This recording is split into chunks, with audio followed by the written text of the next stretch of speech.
दंगे करवाने वाले सत्ता में हैं। बीजेपी आरएसएस ही देश के अंदर दंगे करवाती है। पुलवामा किसके टाइम में हुआ, मणिपुर किसके टाइम में हुआ। ये एक षड्यंत्र की राजनीति है, ये एक बदले की राजनीति है। ये डरी हुई सरकार है, ये डरती है।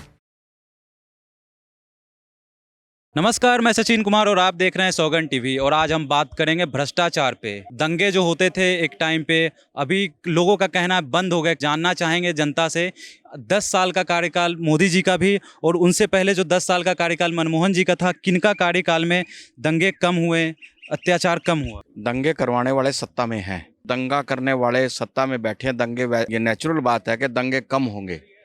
अब आप जिस भी स्टेट के अंदर कांग्रेस की या किसी भी दूसरी दल की पार्टी है, वहाँ पे बीजेपी नहीं है। बीजेपी आरएसएस ही देश के अंदर दंगे करवाती है। बाकी कोई ऐसी पार्टी नहीं है जो देश को तोड़ के या टुकड़े टुकड़े में लेके चले। बोला जाता है कि जो कांग्रेस की पहले सरकार थी उस टाइम में दंगे बहुत ज़्यादा होते थे।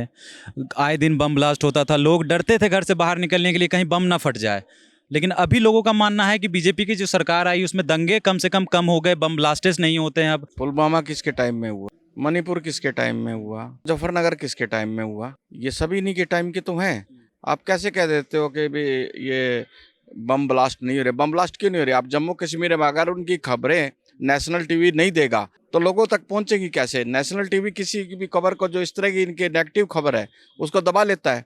लोगों तक वो खबरें आने नहीं देते, तो पता कैसे लगेगा? बम ब्लास्ट भी उसी तरीके से हो रहा है, भ्रष्टाचार भी वही है। भ्रष्टाचार पहले से भी ज्यादा चरम पर है। पहले कांग्रेस के टाइम में जाकर जो भी भ्रष्टाचार हुआ, भ्रष्टाचारियों को जेलों के पीछे जाना पड़ा। लेकिन बीजेपी ने जिन्होंने भ्रष्टाचार किया, उनके हाथ पकड़ के एयरपोर्ट तक के छोड़ के उनको विदेशों में भगवाने का काम जो किया, वो बीजेपी की गवर्नमेंट में हुआ। देखा जा रहा है अभी अरविंद केजरीवाल जी जेल में हैं। बताया जा रहा है कि भ्रष्टाचार किया, उन्हें शराब घोटाले में जेल में डाला गया। क्या लगता है, साबित हुआ है या उसके खिलाफ कोई सबूत आया है सामने? ये एक षड्यंत्र की राजनीति है, ये एक बदले की राजनीति है। राजनीति कभी ये नहीं कहती टाइमिंग क्या है। टाइमिंग देखना, अगर गिरफ्तारी करनी थी 6 महीने पहले या 6 महीने बाद भी कर सकते थे।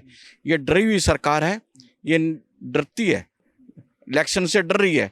इसीलिए ये नेताओं के ऊपर कार्रवाई करके उनको डरा के जेल में डाल के इलेक्शन जीतना चाहती है। और जनता अपने मन की बात जो भी उनके दिल में है, वो चोट की बोट से इनको वो सबक सिखाने का काम करेगी। तो जैसा कि आपने देखा, इनका मानना है कि भ्रष्टाचार अभी भी हो रहे हैं, भ्रष्टाचार तब भी होते थे। कहीं ना कहीं जो बम ब्लास्टेस की बातें हैं वो कहाँ से होंगी, क्योंकि अब जो करने वाले थे वो सारे बीजेपी में शामिल हो गए।